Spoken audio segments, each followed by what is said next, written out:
Bienvenue au Café de la Vérité. Dans la nuit du 6 au 7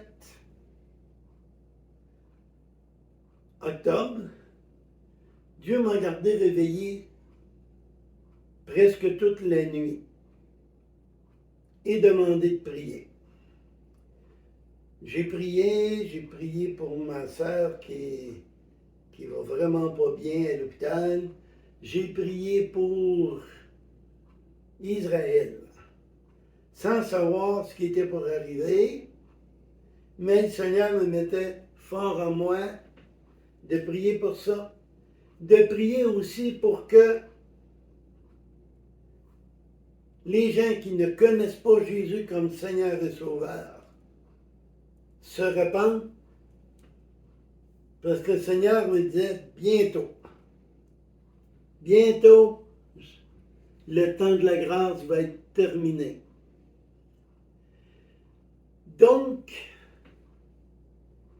le vendredi matin, j'ouvre mon ordi et je tombe sur un poste de nouvelles étranger, donc pas au Canada, et il parlait qu'Israël était attaqué par le Hamas. Hier, le président d'Israël a invoqué l'article 40 qui déclare officiellement la guerre, et ça pour la première fois depuis 1973. On sait que la Syrie, Damas, les Hamas, tout ça, Israël se sont souvent pris un contre l'autre. Mais cette fois, c'est la guerre. Et je crois que cette guerre-là va nous emmener à Gog et Magog. Donc, préparez-vous, la trompette qui va nous appeler va sonner très bientôt. Et cette guerre, les États-Unis, l'Angleterre, l'Australie, le Canada, tenez-vous bien, je peux vous dire une chose, que Babylone, qui est New York, et j'ai fait une vidéo là-dessus, vous irez voir, vont être détruits. On va regarder dans Jérémie 2 et le verset 15. Contre lui, les lionceaux rugissent et poussent leurs cris. Ils ravagent son pays. Ses villes sont brûlées et il n'a plus d'habitants. Le lion, c'est qui? Le lion, c'est l'Angleterre. Regardez les armoiries de l'Angleterre, c'est des lions. Les lionceaux, c'est les pays qui sont nés du lion. Donc le Canada, les États-Unis, l'Australie.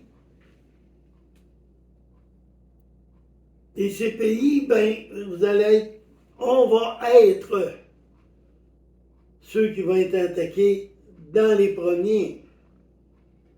Dans Nahum, le chapitre 2 et le verset 13.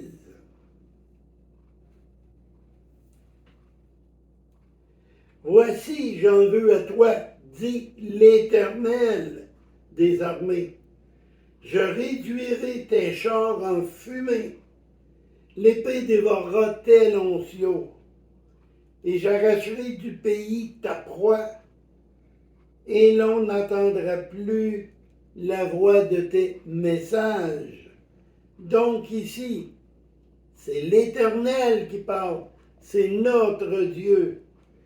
Je réduirai tes chars en fumée. Les armements, présentement, vont tout détruire. L'épée dévorera les lonceaux. Donc, les petits du lion, c'est qui? comme je le disais, les États-Unis, le Canada, l'Australie et combien d'autres pays qui appartiennent à l'Angleterre. Et on n'entendra plus ta voix. Non, ça va être terminé pour les États-Unis. Si vous voulez aller en voyage, n'allez pas aux États-Unis. Si vous voulez aller en vacances, n'allez pas aux États-Unis. Si vous étiez parmi les voyageurs qui allaient passer l'hiver en Floride, annulez. Revenez. Revenez. Car si tout se déroule comme je le crois, comme la parole de Dieu m'a démontré, 2024 n'existe plus pour les États-Unis.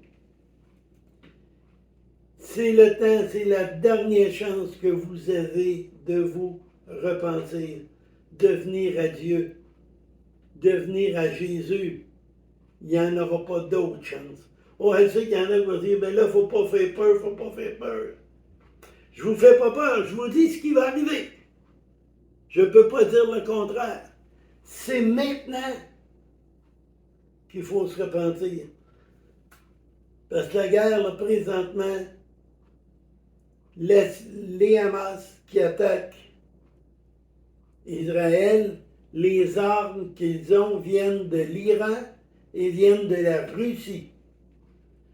Donc, les chances que l'Iran vienne à leur aide est extrêmement forte. Daniel 8 dit que l'Iran, en attaquant Israël, les États-Unis vont venir en aide à l'Iran, pas à l'Iran, excusez-moi, mais à Israël, ils vont détruire l'Iran. La Chine et la Russie, à ce moment-là, vont détruire les États-Unis. C'est ce qui va se passer et c'est ce que ceux qui seront encore sur Terre avant Gog et Magog, c'est ce que vous allez vivre. Là-dessus, pour tout éviter ces choses-là, il y a une seule solution. Il s'appelle Jésus, le roi des rois, le Seigneur des seigneurs. Demandez pardon. Demandez pardon pour vos péchés, comme moi j'ai fait pour mes péchés. Reconnaissez que c'est Jésus qui est mort à la croix et qu'il est le seul chemin. Il n'y en a pas d'autre. La parole de Dieu est claire là-dessus. Il n'y a aucun autre médiateur entre Dieu et les hommes. Donc, vous faites une prière de repentance. Vous demandez pardon. Vous dites que vous reconnaissez Jésus. Et ensuite, demandez à ce que l'Esprit Saint vienne en vous. Et vous allez être pardonné. Et vous allez éviter tous ces grands problèmes qui s'en viennent. C'est aujourd'hui ou jamais. Merci, que le Seigneur vous bénisse.